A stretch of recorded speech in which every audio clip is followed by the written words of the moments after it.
Hi, everybody. Welcome to week 7 of our English 5795 course. This week is kind of a fun week. We've got some interesting things going on in terms of writing and production, things that we're finishing, things that we're starting, and an exciting opportunity just for a little sprinkling of extra credit. You may have seen my announcement about the Write Out events that are happening this week. I felt so silly as I was posting announcements for my first year writing classes all about writing in outside spaces and writing in new spaces. And I just kind of did a head slap and said, oh my gosh, my Rhetoric of Space and Place class might like this stuff.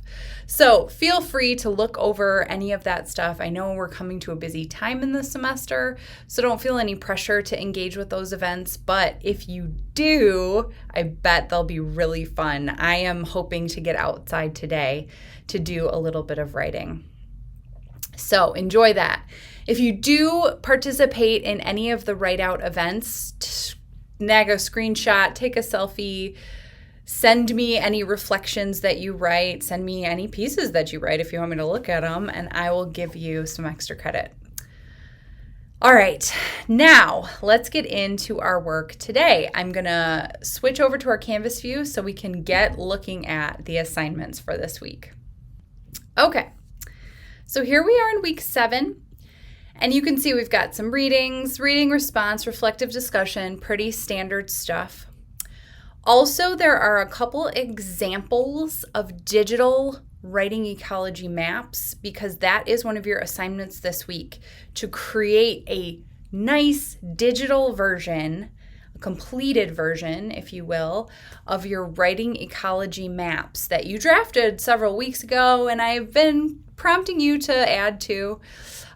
So make sure that you convert your draft from a handwritten sketch draft to a more final digital version. And we'll talk more about that in a second. Also, before I end this video, I do want to give you a little bit of an intro to the inquiry project. Remember I said we're finishing things up, we're starting things. We're coming to the end of our reading and discussion heavy portion of the class. And we're going to start moving into our inquiry project portion. So this week is kind of a big transition week in terms of our shifting of goals and our workload. But let me show you the schedule for this week. The week 7 schedule might take forever to pull up. But as it is sluggishly opening. There we go. We're getting digital this week. Let's get digital. Okay, I won't sing anymore. But we're going to be looking at composing digitally specifically. We've kind of danced around it with some of the different spaces and locations of writing this semester, but now we're going totally digital, and you'll notice that in all of our pieces this week, we're looking at different levels of specificity. So we're looking at one piece looks at software, one piece looks more at hardware and composing practices. The Rice piece is going to really just delve into a lot of theoretical frames for digital composing and mapping. Your reading response number 7 is due this week, along with your reflective discussion and your digital writing map. So before we get into our mini lecture, I just want to show you the writing ecology map. We've done many pieces of this already. So this is just the culmination of the past several weeks of thinking about the spaces and places in which you write. And as we're going to see when we talk about Rice, this means both physical, literal spaces and digital or metaphorical spaces. We've already done our initial draft, and as we've moved through the class, I've tried to gently prompt you to add to your writing ecology maps, and now it's time to finalize them, translate them into a digital format. You can use any digital software that you like. Canva is a good choice. It's free visual design software. Pictochart also is free infographic making software. Prezi, if you have other software that you prefer and or have access to, please feel free to use whatever visual composing software you like. But you'll turn in your final digital map this weekend. Whoops, that says Sunday, October 10th. It's going to be this coming Sunday. So hopefully, yeah, there we go. The actual due date is the 17th. Apologies for that. I'll go back in and change that in a sec once we're done with this video. The other thing I wanted to talk about quickly, I'll talk about it now before we get into our mini lecture, is that we're beginning our intro to the inquiry project. And so today, nothing's due, but I'm just sort of introducing you to this broad project, which is going to take us through this next half of the semester. So basically what we're going to be doing is sort of springboarding off of what you've been reading and discussing and thinking about in the first half of the semester. And you're going to be responsible for your own inquiry project. Now, what that means is you're going to be doing some secondary research and a little bit of primary research. Step number 1, you're going to develop a reading base. So this is the secondary research. You should include at least one reading from what we've already covered in class, but you should also include much more that would be more specific to the thing that you're thinking about and the question that you're going to examine. Later in a couple of weeks, we're going to draft a loose proposal for your inquiry, and you'll talk to me about your ideas, and we'll kind of make sure you're on the right track so you don't do a whole project without having some guidance. Now, here's where the primary research comes in. You're going to select a physical or digital field site to observe. Now, because we are still dealing with COVID protocols, I want this to be a choice that you make that considers your own sense of safety and your own physical health as much as it does your research interests. So if you have questions about that, you can always talk to me about it. But you're going to find a field site and you're going to do 3 to 4 observations where you're going to sit and take field notes. You're going to be doing participant observation. These are ethnographic methods, which we'll talk about over the next couple of weeks. And that this is going to help you form the argument for your paper. Pay particular attention to the ways in which writing occurs at the site, but you don't have to only think about physical writing. You can think about other practices of composing, like Schwartz talks about in his article this week. Then you'll write up all of your insights, synthesizing your secondary and your primary research into a short, we're going to call it a conference length paper, because we're going to imagine that we could submit this to present at a conference, say RSA or SEAS.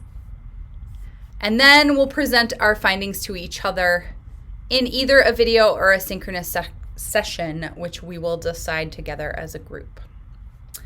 So that's the inquiry project. You'll note that there are various due dates over the next couple of months to just help keep us on track. And there are various pieces of the full project, which are all graded separately. So if you have any questions about this, feel free to email me or swing by office hours. Okay, so now we are going to get into our mini lecture. Well, actually, I have it open right here. Writing into and out of digital spaces. So hopefully this won't take forever to load.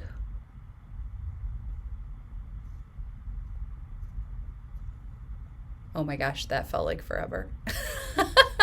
Okay, writing into and out of digital spaces. Here are your reflection questions, your reflection prompts for this week. What digital spaces do we write in and for? Ever since the pandemic started, that has really increased exponentially, right? Why do some digital spaces seem to count more? Right? School digital spaces seem to count more than shopping digital spaces, right? At least to me. All right, so let's get into these readings a little bit. I'm going to try to go a little fast so this video is not super long. Swartz is going to look specifically at composing practices and hardware. He's looking at mobile phones. And he's looking at how composing practices of individuals on their mobile phones create networks and cooperative distribution. These networks are grounded in Latour, so it's a Latourian conception of network, and he's building upon the concept of translation, which builds networks via problematization, interestment, enrollment, and mobilization, or an infralanguage. Now, if it sounds like I just said a bunch of words that aren't really words, it's because they aren't. They're explaining a phenomenon which essentially is both ephemeral and material, and explaining phenomenon that are both cognitive and physical. So that is kind of the nature of this whole class, though, isn't it? We are examining a lot of seemingly contradictory states of being. And Swartz is looking specifically at composing on mobile phones, which I think is fascinating, as I've seen so many students engage in like literal composing of writing for my classes on their phones. I have composed more on my mobile phone every year. Now, I think that this is interesting for us to consider Swartz's methods. So he's using screen capture to capture the actual writing and then conducting interviews, which he codes. And what he finds is various different composing practices that he names and can find evidence for in the interviews and in the screen captures. So he presents these results to us, acknowledging, presencing, aligning, and congealing, which kind of, it doesn't seem like it from the words that are chosen. Like, I don't know about you guys, but congealing doesn't seem like a very sophisticated process to me. But here Swartz is thinking about like a synthesis of not just aligning between a rhetor and an audience, but multiple actors in something like actor network theory. So I think it's really important to think about, as we go through, the theoretical frames that each of these writers is using, as well as their methods. So again, these methods aren't going to be something that you're going to replicate in your inquiry project, but you could use actor network theory and translation. Or you could use actor network theory and Kairos.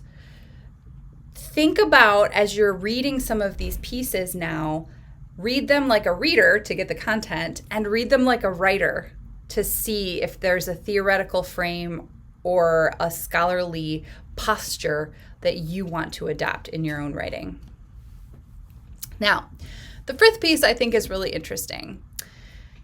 Frith is looking at location-based texts as a genre, and he looks specifically at Foursquare, the app. And I think that one of the most interesting things about scholarship in new media studies is that things can get so quickly dated. I don't know if people still use Foursquare, But if they do, it's been so long since it was sort of like the hot new thing that I laughed a little bit to myself reading this piece. But Frith is really going to think about this hybrid space, which is merging both the digital and the physical, but also in really important ways, the social connection. So there's a communication element that's present here and that often doesn't get identified, especially if we're looking at a dichotomy like physical versus digital. One of his terms that he's going to use here is spatial legibility. So he's pulling from Montgomery here, thinking about the ways that literal space is organized, and he mentions that structure is often the first point of priority when designing digital networks.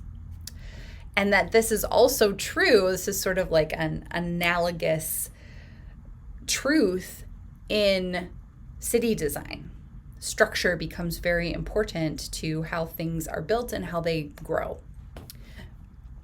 So this merging of the digital and the physical space is what Frith is really interested in, and he goes about analyzing it by looking at Foursquare posts. Now, that is so nice and cut and dry compared to what Rice is going to do. Rice is doing so many things in this chapter, not the least of which is expressing in incredibly eloquent and theoretical terms what all these other authors have been talking about as well, which is the oscillation between physical presence and digital or even conceptual presence in something like a city or even a map of a city. So he's going to talk about specifically online maps and how they are used to navigate a physical reality. And then he's going to talk about Detroit's mapped layers, so how you could layer meaning onto physical locations based on the historical events that have happened there. Things like the uprising, conflict, violence, the economy, so that could be industrial, automotive, or even further future from where Rice is writing, sort of the gentrification of various downtown and midtown neighborhoods, which ties into this concept of rejuvenation. So Rice is going to use a lot of scholars. Once again, he's pulling so many different threads together into a tapestry. But these terms that are going to sort of operationalize for him, arrangement, invention, Ramism, these are going to help him talk about things like structure, like Frith did, but now with a slightly different twist to it. The invention part is the part that probably most closely straddles composition practices and city design and architecture, or even the Desserteau concept of walking. And the Ramism, which is the visual process of seeing how spaces are navigated.